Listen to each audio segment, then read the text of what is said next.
तो सबसे पहले बात करते हैं हम लोग numpy की, और यहाँ पर हम लोग विजुअल स्टूडियो कोड का इस्तेमाल करेंगे numpy की कोडिंग करने के लिए। तो चलिए शुरू करते हैं। तो सबसे पहला क्वेश्चन है कि how to create a numpy, जिसको हम nd array ऑब्जेक्ट भी बोलते हैं, और nd array ऑब्जेक्ट आप कैसे क्रिएट करेंगे थ्रू numpy। तो यहाँ पर आपको सबसे पहला काम क्या करना होगा, इंपोर्ट करना होगा। तो यहाँ पे आप लिखेंगे इंपोर्ट numpy। अब इंपोर्ट numpy लिखने के बाद आपको एज लिखना है np, ताकि आप इसका शॉर्ट नेम डिफाइन कर दें। बेसिकली शॉर्ट नेम डिफाइन करना क्यों जरूरी है, बिकॉज अगर आप numpy के सारे फंक्शंस या सारे के सारे फीचर्स का, सारे मॉड्यूल्स का आप इस्तेमाल करना चाहते हैं तो आप लोग इसका शॉर्ट नेम बना लीजिए। अदरवाइज होगा ये कि आप लोग जब अपनी प्रोग्रामिंग में आगे बढ़ेंगे तो आप लोग को numpy हर जगह लिखना पड़ेगा, और उसके बाद जैसे ही आप डॉट लगाएंगे तभी आप उसके सारे के सारे फंक्शंस एक्सेस कर सकते हैं। तो यहां पर आप चेक करिए, अगर मैं numpy लिखकर एंटर प्रेस करता हूं और यहां पर मैं numpy लिखने के बाद डॉट डालता हूं तो इसके सारे के सारे फीचर्स मैं यूज कर सकता हूं। इसीलिए मुझे इसका एक शॉर्ट नेम बताना जरूरी है, क्योंकि जब भी हम इसके फीचर्स या फंक्शन का इस्तेमाल करना चाहते हैं तो इसके लिए हमें एक शॉर्ट नेम, जिसे हम अलाइस बोलते हैं, वो हमें जरूर चाहिए। तो यहां पे हम लिखेंगे numpy as np, और अब हमने इसका एक शॉर्ट नेम दे दिया है। तो अब हम लोग numpy के अंदर कैसे वैल्यूज को क्रिएट करते हैं और कैसे एक एरे वैल्यू को स्टोर करते हैं, जो कि लिस्ट फॉर्म में ही होती है, numpy में कैसे स्टोर कर देते हैं, और एक लिस्ट numpy में एरे फॉर्म में कैसे कन्वर्ट हो जाती है। तो चलिए दिखाते हैं आप लोग को। इसके लिए आपको क्या करना होगा, यहां पर आपको एक वेरिएबल बनाना होगा जिसका नाम है x नाम से एक वेरिएबल आपने बना लिया, और यहां पर x वेरिएबल के अंदर आप np लिखेंगे, np.array। अब एरे लिखने के बाद आप लोगों को यहां पर ब्रैकेट लगाना है, और ब्रैकेट के अंदर आप उसके ऑब्जेक्ट भरेंगे। अब ऑब्जेक्ट आप लिस्ट फॉर्म में भरेंगे, ध्यान रखिएगा। तो यहां पर मैंने ऑब्जेक्ट भर दिए हैं 1 2 3 4 5, and now you will see that अगर मैं इसे प्रिंट करता हूं तो आप चेक करिएगा कि यहां पर होगा क्या, कि ये जो numpy है ये आपको रिजल्ट देगा कुछ इस फॉर्म में। चेक करिएगा, आपने डेटा तो डाला था यहां पर कॉमा के साथ, लेकिन अगर आप यहां पर चेक करें तो आपके जो रिजल्ट हैं वो कॉमा के साथ नहीं आ रहे हैं। आपके रिजल्ट 1 2 3 यानी ये वैल्यूज सेपरेटली दिखाता है। लेकिन अगर आप एक लिस्ट फॉर्म में डेटा स्टोर करते तो क्या होता, चलिए मैं आपको दिखाता। लेट्स सपोज आप इस numpy को डिक्लेयर करने से पहले आप एक लिस्ट बनाते। मैं यहां पर एक लिस्ट बनाता हूं, y नाम से एक लिस्ट बना ली। अब y नाम से जो लिस्ट मैंने यहां पर क्रिएट करी उसके अंदर मैंने कुछ वैल्यूज डाल दी। लेट्स सपोज ये देखिए, अब अगर आप इसे प्रिंट करें तो देखिए क्या होगा। ऊपर वाली वैल्यू को अगर आप एक्सेस कर रहे हैं तो वो देखिए वो एक लिस्ट फॉर्म में आ रही है, लेकिन नीचे वाली वैल्यू जो आपने एक्सेस करी है वो क्या है, वो एक एरे है। अब ये पता कैसे चलेगा कि नीचे वाली वैल्यू एरे है और ऊपर वाली वैल्यू जो है आपकी एक लिस्ट है? तो इसके लिए आपको सिंपल सा काम करना है, यहां पर आपको प्रिंट लिखना है और इसका टाइप प्रिंट करवा लेना है। कैसे करना है, तो यहां पे आप टाइप लिखेंगे और टाइप आपको प्रिंट करवाना है y का ऊपर, नीचे की साइड आपको जाना है और यहां पर आपको x का टाइप प्रिंट करवाना है। और जैसे ही आप ये करेंगे तो आप चेक कर पाएंगे कि आपका जो एरे है वो कौन सा है और कौन सी लिस्ट है। तो आप चेक कर सकते हैं, ऊपर वाली वैल्यू आपकी एक लिस्ट है और नीचे वाली वैल्यू आपकी एक एरे है, जिसको आप nd एरे बोल रहे हैं। ठीक है, तो इस तरीके से आप समझ चुके हैं कि numpy के अंदर जो वैल्यू होती है वो अलग होती है और लिस्ट के अंदर वैल्यू अलग होती है। नेक्स्ट क्वेश्चन आप लोग का ये आता है कि क्या हम टपल को भी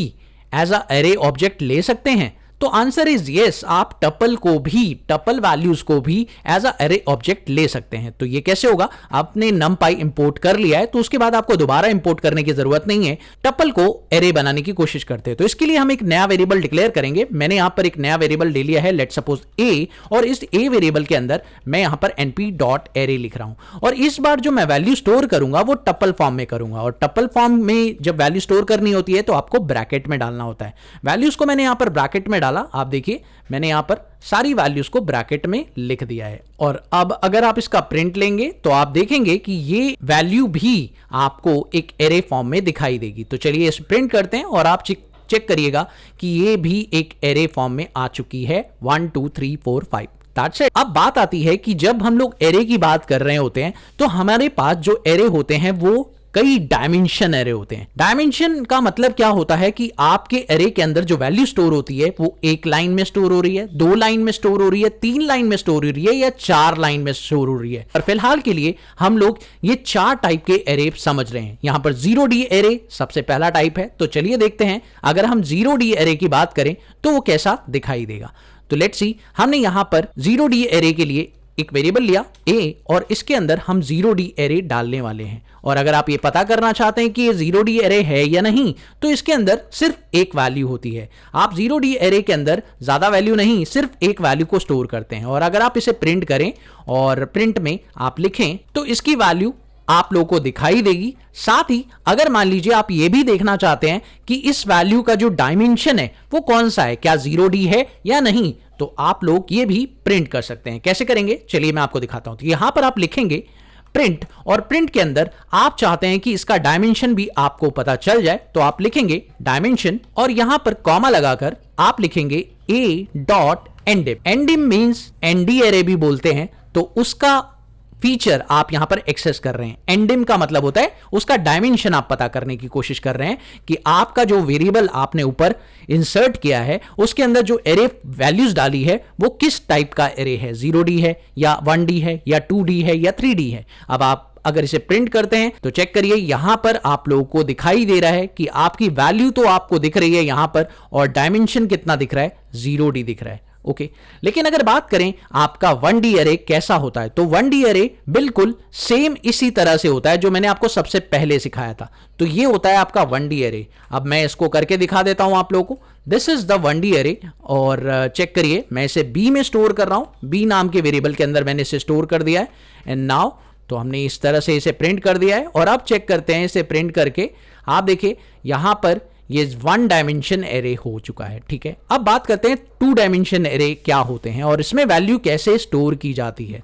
ध्यान रखिएगा 2 डायमेंशन एरे के अंदर वैल्यू को स्टोर करने का एक तरीका होता है जिसमें आप लोगों को यह ध्यान रखना है जितने एलिमेंट आप फर्स्ट लिस्ट में डालेंगे उतने ही एलिमेंट आपको सेकेंड लिस्ट में भी डालने होंगे, अदरवाइज आपका एरे आपको एरर दे देगा। तो चलिए मैं आपको दिखाता हूं कि ये कैसे क्रिएट होगा। तो इसके लिए आपको C एलिमेंट एक बना लेते हैं, हम लोग C एक वेरिएबल बना लेते हैं और इसके अंदर हम एरे स्टोर करने वाले हैं। अब एरे स्टोर करने के लिए हम लोग को यहां पे पहली लिस्ट बनानी है, क्योंकि ये 2 डायमेंशन एरे है तो इसमें लिस्ट के अंदर लिस्ट बनेगी। समझ रहे हैं आप लोग, लिस्ट के अंदर एक लिस्ट बनेगी और आप लोग इसके अंदर वैल्यू स्टोर कर देंगे। अब आपने यहां पर 4 वैल्यू स्टोर करी है अपनी फर्स्ट लिस्ट के अंदर, तो आपको यहां पर दूसरी लिस्ट भी बनानी होगी और उसके अंदर भी आप 4 वैल्यू ही स्टोर कर सकते हैं। अगर आपने इससे कम वैल्यू स्टोर करने की कोशिश की तो आपको ये एरर दे देगा। चलिए मैं आपको दिखा देता हूं। यहां पर प्रिंट करते हैं C को, और जैसे ही मैंने प्रिंट किया C को, आप चेक करिएगा ये मेरे को एरर देगा। देखिए आपको यहां पर एरर दे दिया क्योंकि आपने एलिमेंट को पूरा नहीं लिखा। यहां पर जितने एलिमेंट आपके फर्स्ट लिस्ट के अंदर है उतने ही एलिमेंट आपके दूसरी लिस्ट में भी होने चाहिए, तभी वो सही प्रिंट करेगा। तो यहां पर आपको एक एलिमेंट और लेना होगा। अब आप अगर इसे प्रिंट करें तो आपको सही रिजल्ट दिखाएगा। चेक करिएगा, अब ये आपको सही रिजल्ट दिखा रहा है। और अगर आप चेक करना चाहते हैं कि इसका डायमेंशन क्या है, तो बेसिकली इसको हम लोग इसे प्रिंट करते हैं और आप देखिए इसका डायमेंशन क्या है। This is the 2 dimension array.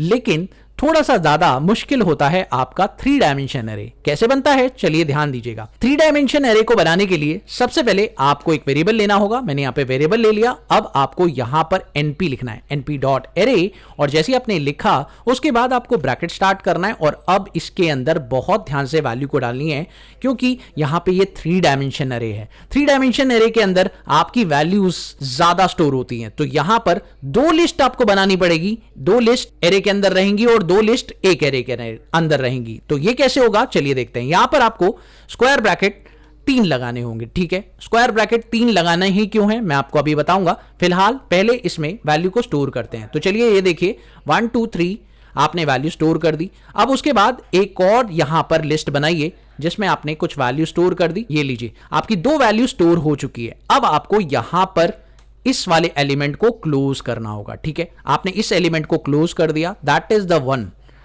Part. Okay, अब यहां पर आपको एक और लिस्ट शुरू करनी है और इसके अंदर आपको एक और एलिमेंट आप डाल दीजिए। यहां पर मैंने ये एक लिस्ट बना दी और इसके अंदर भी सेम टाइप के एलिमेंट हमने स्टोर कर दिए। अब आप देखिए यहां पर मैं तो सेम टाइप के एलिमेंट मेरे स्टोर हैं पूरी लिस्ट में, और यहां पर आपके जो एलिमेंट है प्रॉपर तरीके से स्टोर हो चुके हैं। यहां पर आपको ब्रैकेट को शुरू करना था, तो ये लीजिए आपका ये एलिमेंट अब बिल्कुल ठीक है। यहां देखिए आपको दिख रहा होगा ये कुछ इस तरह से क्रिएट होगा। इसके अंदर आपके पास एक लिस्ट यहां से यहां तक हो गई और दूसरी लिस्ट यहां से यहां तक हो गई। ठीक है, ये 2 लिस्ट है और उस लिस्ट के अंदर भी 2 लिस्ट आपको दिखाई दे रही है। ये देखिए, ये एक लिस्ट है और ये एक लिस्ट है। तो एरे इस तरह से बना हुआ है। ये थोड़ा सा टिपिकल है बट आप लोग इसे कर सकते हैं इस तरीके से। अब आप प्रिंट करिए और प्रिंट करिए डी को।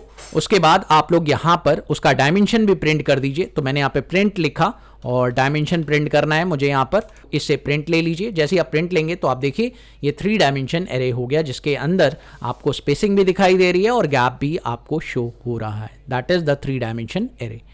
अब दोस्तों, अगर आपको 4 डायमेंशन एरे बनाना हो लेकिन शॉर्ट तरीके से, तो ये कैसे होगा? अगर आपको शॉर्ट तरीके से ही 4 डायमेंशन एरे बनाना है तो आप ये बना सकते हैं, पर ये कैसे होगा चलिए मैं आपको दिखाता हूं। यहां पर मैंने एक ई वेरिएबल बनाया और np डॉट एरे यहां पर लिख दिया। उसके बाद आपको यहां पर इसे 4 डायमेंशन बनाना है, तो पहले एक काम करिए, इसे 1 डायमेंशन बनाइए।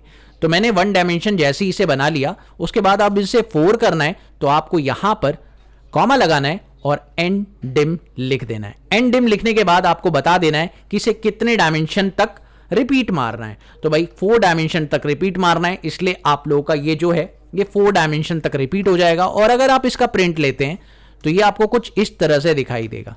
चेक करिएगा। अब इसे आप प्रिंट लेते हैं तो देखिए ये 4 डायमेंशन एरे है और इसके अंदर आप देख सकते हैं 4 ब्रैकेट्स लगे हुए हैं, क्योंकि ये 4 डायमेंशन एरे है। और अगर आप इसको देखें तो भाई इसका तो हमने इसका डायमेंशन चेक कर लिया और अब इसको प्रिंट करते हैं तो आप चेक करिए इसका डायमेंशन क्या आ रहा है, दैट इज कॉल्ड 4। यानी अब इस तरीके से भी आप एक शॉर्ट मेथड के थ्रू भी एरे क्रिएट कर सकते हैं। आई थिंक आपको इस वीडियो में सारी चीजें समझ में आ चुकी होंगी। चलिए बात करेंगे नेक्स्ट वीडियो में नेक्स्ट टॉपिक की। तब तक के लिए देखते रहिए, सीखते रहिए।